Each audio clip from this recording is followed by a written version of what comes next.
Hi, I'm Don from DonDronesOn. We had our latest quarterly meeting with Transport Canada last week, so let me share what we discussed.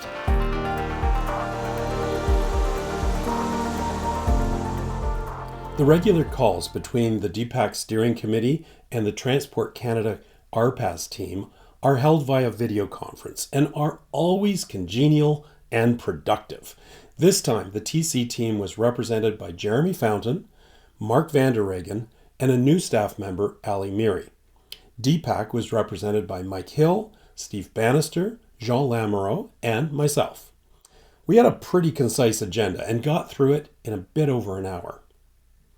The first topic was the status of the new regulations, in case there were any holdups or any other issues. Well, turns out that everything seems to be on track. The next milestone is expected to be the publication of their What We Heard report, a summary of, well, literally what they heard in terms of feedback during the Q&A sessions and written comments received during the fall consultation period. There won't be any response or analysis to these feedback bits, but rather it's expected to be a summary with perhaps some highlights. Now, if you want details on the written comments, I have an in-depth video on my channel that you can check out. I'll put a link in the description below.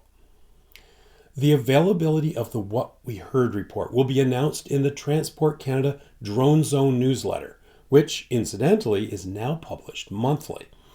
Again, you can find out how to subscribe to the newsletter in the description below. While you're down there, by the way, make sure you give this video a thumbs up and ensure you've got notifications turned on for my channel. Before we leave the topic of the new regulations, I'll mention that Transport Canada is seeking ground schools interested in providing training on the new pilot certification levels, the new proposed ones. In particular, they're looking for input from folks who have experience in SFOC-based BVLOS flights. So, if you want to become one of the ground schools for these new levels of certification, please contact Marc Vanderaegen of Transport Canada. I'll put his contact information, in the description below. Our second agenda item at the meeting was aviation radio use. Now, to summarize the issue here, in order to transmit on the aviation radio band in Canada, you need two things. You need your ROC A certificate and you need a base station license from ISED or some other explicit exemption. Aviation radios, for example, that are used within manned aircraft don't need a base station license. The catch is that ISED is not currently granting base station licenses to roaming aviation radio users like us, like drone pilots. Their main concern being that amateur radio users could end up interfering with crucial manned aviation communications. On the other hand, there are legitimate cases, such as BVLOS operations, where announcing a drone flight on the radio is a really good way to warn manned aircraft of a drone operation.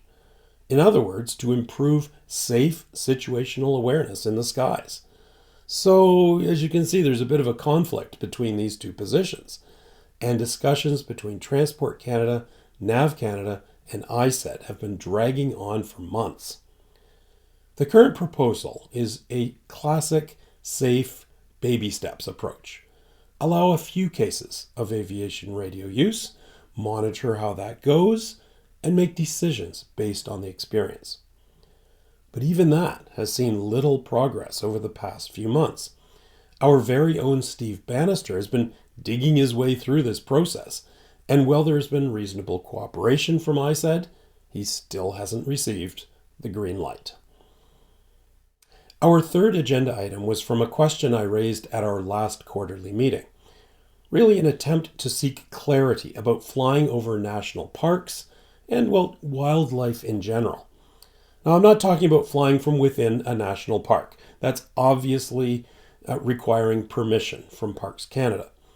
It's more about what explicit regulations are truly applicable to overflights and what drone pilots need to take into account in terms of guidelines. TC is still working on this topic. Lastly, Jeremy mentioned something that had emerged back in December. NAV Canada has published a 31-page document called RPAS Traffic Management, RTM System Concept of Operations. Quite a mouthful.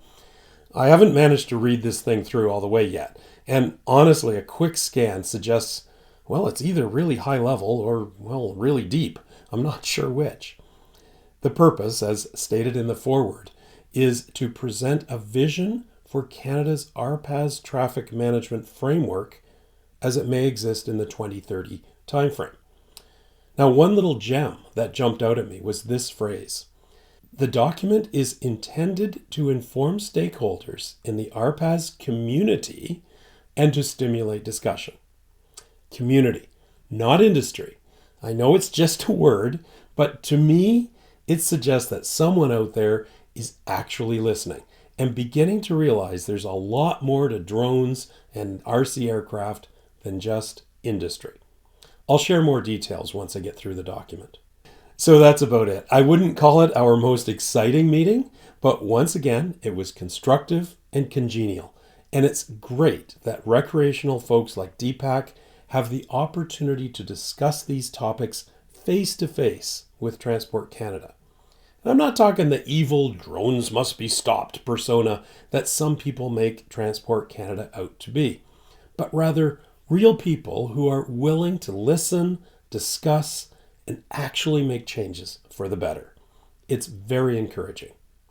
Thanks for watching. Safe and happy flying.